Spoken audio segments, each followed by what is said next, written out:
Yes, exercise 1.3. What is the question? Write the following statement in if-then form. Means you have to write in the conditional statement. If-then means conditional statement. Now the question is, the opposite angles of a parallelogram are congruent. So first you need to decide which is if part and which is then part. And any you can decide first. I think it will be easy if you will decide then part. Then part means to prove. Then part means to prove, and if part means given part. If part is called as given part and then part is to prove. Now the beginning words are connected with this are. The opposite angles are congruent. Whose opposite angles are congruent? Of a parallelogram. So what we say, if a quadrilateral is a parallelogram, then the opposite angles are congruent. Now see second one. The diagonals of a rectangle are congruent. So what is given here? The property is given of rectangle. So what we say, that if a quadrilateral is a rectangle is a quadrilateral. So if a quadrilateral is a rectangle, then the diagonals are congruent. Now if in any example comma is given, it means whatever the part before comma is your if part and the part after comma is your then part.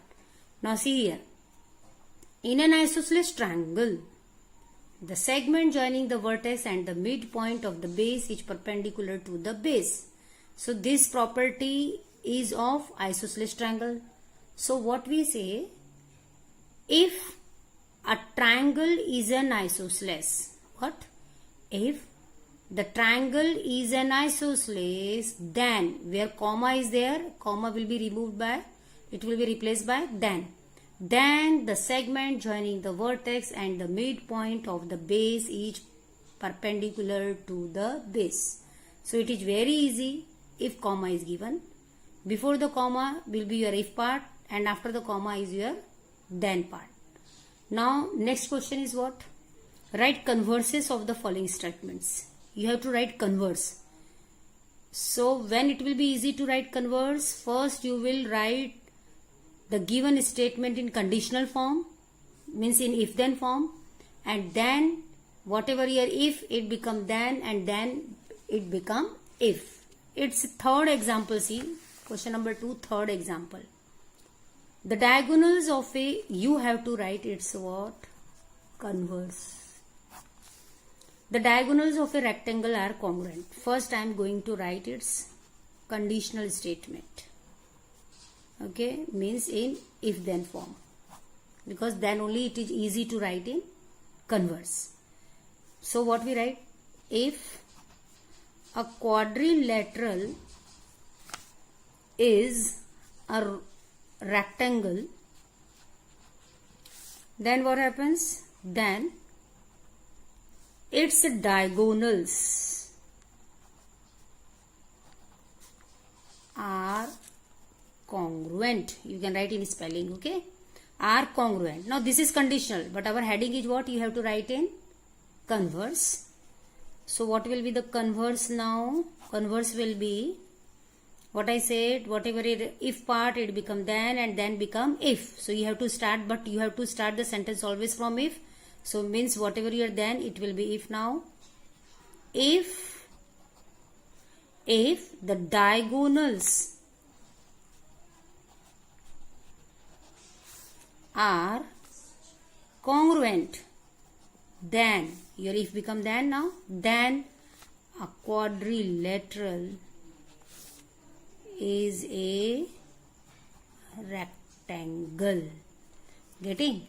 So in this way, if you want to write the converse of any statement, it will be easy if you will write first in if then form, and then that if then form you convert into its converse. And what is meant by converse? Where if part become then and then part become if. And in statements, if part is always given part and then part is always to prove. In the next session, I will take we will study about this theorems. What is meant by theorem, and we will study in detail also. So till now, what we have studied, conditional and its converse. Okay. Now see problem set. There also few examples are there. Now see problem set, question number 7. What is the question? Write the following statements in conditional form. Means you have to write in if then form. And your question is that every rhombus is a square. He is saying that every rhombus is what? It is a square. So what is if part? If means given part. What is given to you? You have given a rhombus. So what you will say, that if the quadrilateral is a rhombus, then it is a square. Now see second example. Angles in a linear pair are supplementary. What is supplementary? Angles in a linear pair. It means what is given? Linear pair angles are given. And given part is if part. So what we write now? If the angles are in a linear pair, then they are supplementary. They means angles in a linear pair.